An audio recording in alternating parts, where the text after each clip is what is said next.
मैं नाराज़ हूँ लेकिन राज़ी नहीं हूँ क्योंकि ये मेरी इत्तबा नहीं करता था। तो फरमाया कि इसे माफ़ कर दे, इसलिए कि दोज़ख की आग इसे नहीं छोड़ेगी अगर तुझे माफ़ नहीं करेगी। तो माँ ने कहा या रसूलल्लाह सल्लल्लाहु अलैहि वसल्लम मैं देख नहीं, ये जलता हुआ नहीं देख सकती, इससे ऐसा होता हुआ नहीं देख सकती। तो फरमाया दोज़ख की आग अगर जलता हुआ नहीं देख सकती तो फिर आज अभी माफ़ करवा दे। तो फिर यकीनन हज़रत तलहा को माफ़ किया गया और आप उस मामले से निकले। तो अल्लाह ताला की रहमत बेबहा का सच्चा वालिदैन को जो मुकाम हासिल हुआ, तो फिर देखें सबसे बड़ी चीज़ ये है, ये आया मुबारक जो कुरान करीम का हिस्सा है और हमारी दुआ जिसमें जो हमने नमाज पढ़ी, जिन्होंने पढ़नी है, इस नमाज में जो भी पढ़े नमाज का हिस्सा बना दिया। रब्बना इग़फिर ली व लिवालिदैया। अब माँ बाप के लिए मग़फ़िरत की दुआ करना और मग़फ़िरत तलब करना अल्लाह के हाथ से अब हर नमाज में नमाजी को अब ये दुआ सिखा दी गई और वो बाउंड है उस नमाज में किसी भी नमाज को अदा करने में। अब जब नमाज अदा करेगा तो वो अपने वालिदैन की मग़फ़िरत की भी दुआ करेगा और हज़ूर की उम्मत के मोमिनीन और मोमिनात की बख़्शिश व मग़फ़िरत के लिए भी दुआ करेगा। इसलिए अज़ीज़ान तक वालिदैन को जो हक़ हासिल हुए वो भी आका करीम के रहमतुल्लिल आलमीन का वो फैज़ान है। अब औलाद से जो शफ़ाअत का हक़ रखती है तो वो भी हज़ूर के रहमतुल्लिल आलमीन की ही बदौलत है, वरना आपकी आमद से पहले कुरान कहता है इन क़ब्ल लफ़ी ज़लाल मुबीन, आप तो खुली गुमराही में थे। और वही था मक्के में जो हो रहा था।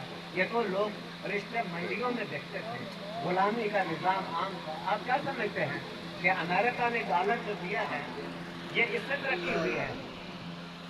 बनी नौ इंसान अपनी मिराज को कैसे पहुंची है?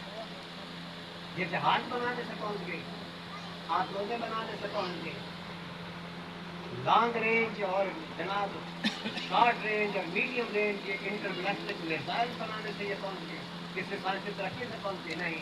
इंसानियत को मेराज अगर दी है तो वो आका करीम की आमद से अल्लाह ने। आका के बगैर ना अमेरिका तरक्की याफ्ता है, ना अफ्रीका तरक्की याफ्ता है, ना एशिया तरक्की याफ्ता है। और हम तो बदबख्त इसलिए हैं, खुशबख्त होकर भी बदबख्त इसलिए हैं कि हमें वहाँ भीख मांगना पड़ती है। वगरना हम अगर आका के दर के सवाली बन जाए तो यही भीख हमारे लिए काफ़ी है। यही उलमा रोज सुनाते रहे ना जहादत ताई का मामला, जी उसने कहा कि वो कहाँ दरवाजे थे, कहाँ दरवाजे थे। तो आपका एक दरवाज़ा ही पूरी उम्मत के लिए काफ़ी, एक दरवाज़ा पूरी उम्मत के लिए काफ़ी है। दोनों जहानों की सफाई जिसमें हो जाएगी अगर यहाँ सवाली बन जाएं। और इसीलिए अल्लामा इक़बाल ये फरमाते हैं तरह इश्क इश्क अंदाज अंदर जाने है, तरह इश्क अंदाज अंदर जाने है।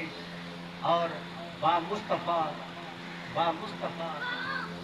अहदो पामाने ख़ेश, मुस्तफ़ा सल्लल्लाहु अलैहि वसल्लम से अपना वादा को ताज़ा कर उस वादे को जो अल्लाह ने वादा लिया था अंबिया से, उन पर ईमान लाने का, उससे वादा लिया था हजूर की तबा का। अपने अंदर जान के अंदर हजूर की मोहब्बत का वो अंदाज पैदा कर और मुस्तफ़ा करीम से वो वफ़ा का वादा ताज़ा कर, क्योंकि यही तेरी वफ़ा है। इसी में तेरे हर हक और हर फर्ज की अदायगी है और इसी में मखलूक के यहाँ भी तो इज्जत वाला है, अल्लाह के यहाँ भी तो इज्जत वाला है। ये दुनिया भी तेरी कामयाब और कामरान हो और वो हर एक भी कामयाबी और कामरानी होगी। अब एक शायबा है उससे दूर फायदे।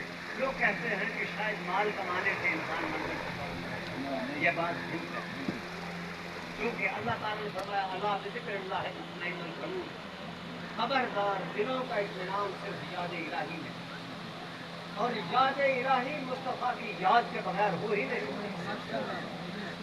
इस बात को जरूर और कर दे, दिमाग से दिल से निकाल दे कि खुदा की याद में कोई बंदा रह सकता है, मुस्तफ़ा के तसव्वुर के बगैर नहीं रह सकता।